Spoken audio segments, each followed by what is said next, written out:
I'm going to be sharing with you in this video 3 steps to self-love, which I believe is a need, not a bonus. You need this. This is not about like something, this is not like you want to maybe try this, or this is like a good idea sometime to do this. This is a lifestyle. This is a basic human need. And I believe that if we fail to do this, we are going to suffer. We're going to suffer the consequences. In my experience, your health will decline, your finances, like everything is just going to go downhill when you don't love yourself. So self-love is not like it's not a luxury, it's not like a bonus, it's a necessity. And I'm going to share with you in this video why this is the case and how to tap into this so that you can become that person that you know you truly want to be. So if you're new to this channel, what I want you to do is I want you to hit that subscribe button and I want you to hit that notification bell. Also, if you want to work with me, all the details for that will be down below. Now, the first thing, which most people don't want to hear this, they don't want to hear this, but what you got to do is you got to have discipline. You've got to have discipline. Now, discipline, I want to communicate this in a way that is really easy for people to understand and really powerful for people for them to be able to embody it in the most easeful way possible. Because the thing is that people believe that discipline is efforting your way into action. And it even comes to another conversation, which is what is even action? The path of action and alignment has absolutely nothing to do with forceful action. The word action simply just means to act in alignment with a particular archetype or a particular identity. So discipline has nothing to do with forcing your way or even necessarily building strength. It is building strength, but strength, most people think that strength is about hard work. You could call it hard work. That's just one way to describe it. But personally, I wouldn't describe it in that way. I think that it gives the wrong message to what true discipline and self-love is. You might look at somebody that has achieved a lot in their life and you might be thinking, wow, they must have worked really, really hard for that. But I really believe that's like a lower matrix kind of belief. It's a belief that's kind of like grounded in like the hive mind of like working really, really hard. Really what I believe is that to really step into the reality that you want, it's about disciplining yourself, but that path is not about effortful action. It's just simply about making a decision to be some type of way. And by the way, I want to make a disclaimer here. There's no right or wrong thing to be disciplined to. You can be disciplined in many different areas. You can be disciplined in pretty much anything in your life. You can be disciplined in anything, but the key to love yourself is to choose something and commit to it. Just choose something and commit to it. There's so many different identities and different things you can commit to. There's infinite possibilities in this present moment of what you can commit to. It's not about what it is. It's more about the choice and the commitment and the devotion and the surrender. And by surrender, I don't mean just like let everything happen. I mean choose something and surrender into it. This is the path of devotion and commitment and surrender. And this is what discipline is. And this is what I believe most people simply misunderstand. And I personally used to think that discipline was like forcing your way into action. I'm going to be talking about this in my book coming out really, really soon called The Power of Choice, which I explain how from a metaphysical point of view and even a physical point of view, but I'll go more in depth on that in the book, that everything is a choice. And it comes from making a choice internally making a choice. And of course, if there's any questions about that, it'll all be explained in the book. But the first step to love yourself, if you want to have self-love, is discipline. And that means making a choice on who you are. That means having an identity. That means having a solid identity. That is your strength. That is your armor for the world. That is how you protect yourself. You could say that's your masculine energy, but really it's just having boundaries. It's just being human. It's just normal. It's not really about necessarily being super masculine or anything. It's just balance.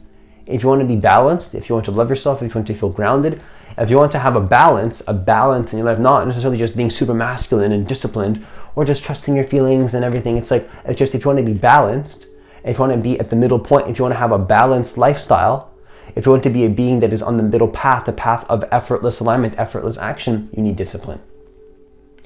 Now you can change at any moment, like I always say, but you need discipline. It's a necessity, it's a need, not a bonus. It's not a luxury, it's not a passion, it's a need. Which brings me to the second point in this video, which is the second step to love yourself, is to have integrity, to live with integrity. Trust is something that you build. Trust doesn't just come like that. Trust is something you build. You become a trustworthy person. Some people in existence, some beings are not worthy of trust, rightfully so. And so if you don't have integrity is about becoming a trustworthy person. And so if you don't have integrity, what you really have is you have fragmented energy. You don't trust yourself to manifest your reality. If you don't have integrity, you don't trust yourself to manifest your reality. And people will not trust you, because if you don't trust yourself, how can people trust you? It goes both ways, right? And if you don't trust yourself, guess what? You're going to see a reflection of people and you're going to think, oh, that person's a liar, that person's a manipulator. You ever notice that the people that judge the ones that are successful are not successful themselves? The people that judge, like, oh, this person's a liar, manipulator, stealer, the people that look at people like they don't have success. So when you look at somebody that has lots of success and you think they're a judger or like a liar or something, most of the times it's because that is just a reflection of where you don't trust yourself. So to become a trustworthy person, and you need to have integrity. Now, what is integrity? Integrity is connected with discipline. It's not entirely the same thing, but in a way it kind of is. Integrity is simply when you have a high integrity person. What does that mean? It means that you can expect something of them, and you can expect they're going to be a type of way. They're going to be a type of way, and they have a solid foundation. They have a strong sense of who they are. So if you ask them, hey, do you do this? They will know for sure, nope, I don't participate in that. They will just know.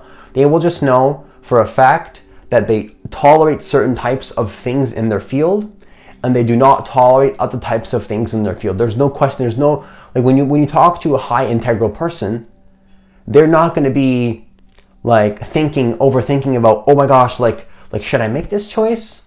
Should I not make this choice? They're not going to have any of that. You ask them, hey, do you want to participate in this? They'll say, nope, I don't want to do it. Done. Why? How do you develop that? You develop that by trusting yourself and following through with who you say and disciplining yourself. And you learn through wisdom. That's wisdom. Wisdom is through committing to something in your mind, but then seeing what it's like in real life. Grounding it into reality. Actualization. That's the path that most people aren't willing to take. They want to imagine. Imagination is great. Imagination is reality, but you got to ground the imagination into the physical realm. You want to ground it all in. You want to ground it in, and that's integrity. That's the path of wisdom. That's the path of alignment. That's the path of integrity. Integrity, if you want to love yourself, you need integrity. That's what self-love is. It's taking your thought energy and you're pulling it into yourself. It's just thought energy. It's intention energy. Intention energy. Intention can go in any direction. Intention can be projected outwards. Intention, it's your thought energy, it's your consciousness. And also intention energy can be pulled towards yourself.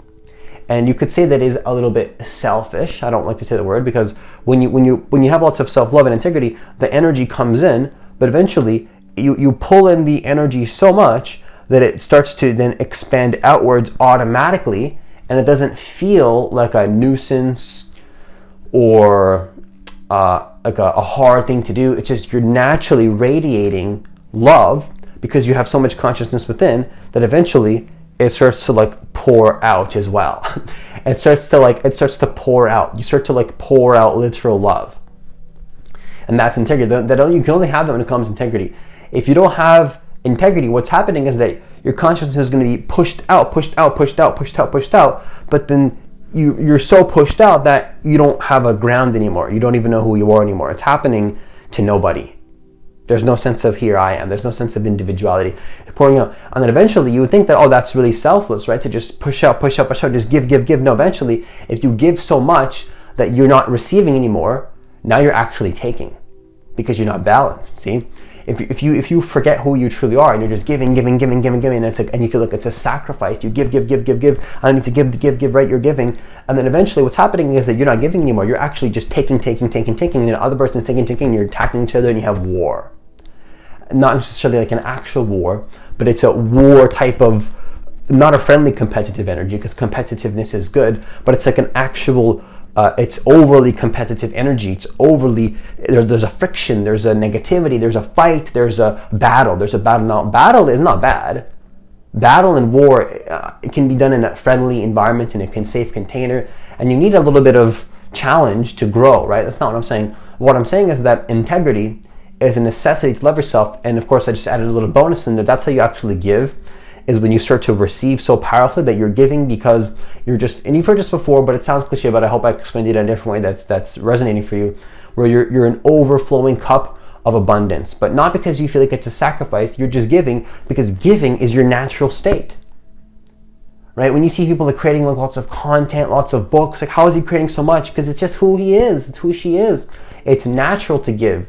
Giving is a natural byproduct of being a whole, integrated, full person. Like you're whole, you're complete, and so just being in that person's presence, you're going to be receiving a lot. They don't even have to say anything. You could just like be sitting beside, and they could like look at you, and you would receive like who knows how much wisdom just by looking into their eyes. Right? You could look into that person's eyes. Just be in their presence and you would get intense value. This is why typically people that have lots of value, they have strong boundaries. They know their value. They don't just let things into their consciousness. It usually comes. There has to be an honest exchange. It doesn't have to be money necessarily. It depends on the type of connection, right? But they can have, typically charge more for their services, but not always. It's not about money. It's typically just like, it's just having a boundary of like, what am I gonna get in return for this exchange? And it's not like they're expecting something in return. It's not like that. It's not like, so it's like very logical. It's like, oh, I need to get something to give, because again, they're giving without the need to receive at all. It's just give, because who they are is just giving, because they're receiving so much, they're just giving. But what I'm saying is that these people have strong boundaries, they have strong integrity because they love themselves so much. They have zero tolerance for abuse of any kind. Zero tolerance. Like that's just, for me personally, I have zero tolerance for any kind of abuse or war. If I notice like any person like projecting like some kind of like negative, like fightful energy, and it's like somebody that's like, if it's like somebody really, really close to me, of course, I'm not just gonna like cut them out of my life or something. But if it's like something that I don't really know, right? And they're like projecting, you're just gonna get blocked. It's just as simple as that. Like I'm not gonna engage in that type of behavior, right? I'm not, and it's like that's come from experience and wisdom to see like, okay, yeah, I already know where that's gonna go. It's like I can see patterns and repetitive, negative, abusive behavior from 1 mile away. So if I'm seeing somebody come at me with that type of energy, you're just gonna get blocked. If you leave a comment on my channel that's like super negative, and it's not like true constructive criticism, it's just like blame, I'm just going to remove the comment. As simple as that. If I see it, I'll just remove it. I'm not going to reply. I'm not going to fight. I'm not going to engage. I will just simply block that comment, and it's just going to be as simple as that. Now, the final thing that I want to share with you in this video, the third and final step to self-love, and this is a need, not a bonus, is to control yourself, not others.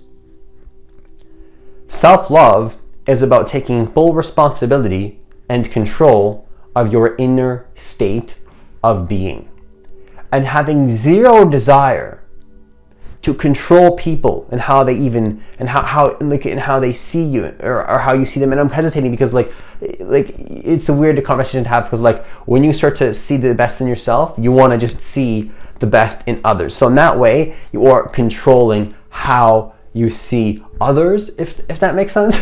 But it's not like a negative thing. It's because you've already like overcame the pattern that you might see. Like, for example, if you see somebody, I'll give you an example so it doesn't sound like airy-fairy. It's like, what? If you see somebody abusing themselves and attacking themselves, you're gonna choose to see that person, the best version of them that can come through.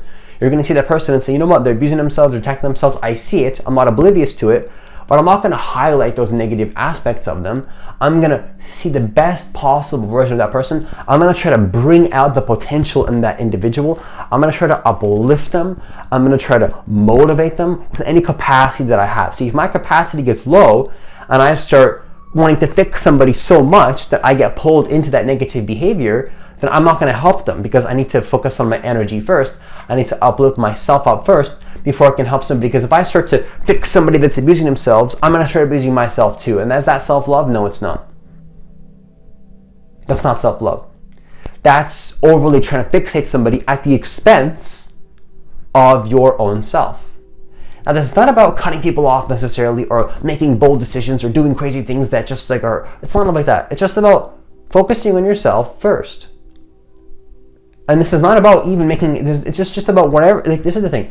Wherever you are in life, no matter what's happening, no matter what chaos is happening, no matter where you live, no matter what the status is in your life, no matter what kind of relationships around you, just take it upon yourself to say, you know what, no matter what is happening externally, there's one thing that I can always control, which is my own self. That's something you'll never lose control over. You're always going to have control over that. So this is why I talk about that discipline is your true sense of freedom, because you stop believing that you need to manipulate and control the things around you. You first and foremost control who you are. And that's self-love, right? Self-love is to see that it's about taking responsibility of who you are and letting go of controlling things that have anything to do with not controlling who you are, if that makes sense. And that's really, if you do this, I'm just going to commend you right now, because this takes fearlessness, this takes courage, this takes boldness, this takes independent thinking, this takes letting go of any idea that there is some power outside of you. You become your own power, you become your own being, you become your own self-sustaining system, and that's not an easy task to take. And I will say that I would believe that it's easier than not taking this task, because being a non-independent thinker involves a lot of suffering, involves a lot of resistance, involves a lot of negativity. So I would say that is inevitably, in the bigger picture, the harder path. But to overcome those fears and to become an independent thinker, you're going to have to overcome all that conditioning and all that negativity and all that anxiety and all that. You're going to have to overcome all of that. And if you're brave enough to get on the other side, what you'll realize is that you can become your own person again. And then you'll understand what it means to love yourself, and actually what it means to help another person truly from a spiritual, energetic, and even a physical level, and how to really support somebody, and how to carry yourself, and help others along the way with you. Truly. Not to just convince yourself that you're helping others, but really you're hurting yourself and bringing them down. You're learning to uplift yourself, uplift others, and see the distinction between uplifting yourself and others, and also in contrast to bringing yourself down and bringing other people down. Because when you learn to uplift yourself, you'll see, oh yeah, you know what? I remember when I would bring myself down and bring others down, and I thought that I was helping myself and others, but really I was hurting myself. You can see that very clearly, and that's your power, and then you can speak from conviction. I speak from conviction, and powerful conviction, because I've already overcome many of my shadows. I've been in the shadows. I've seen the shadows. I've been in the abyss of darkness. And I've come out on the other side to see the consequences of that, and I've integrated those shadows. And when you integrate your shadows, now you become a very loving person. Okay, and with that, I conclude this video. Once again, if you want to work with me one-on-one personally, all the details for that will be down below. As always, enjoy the rest of your day, and I'll see you in the next video.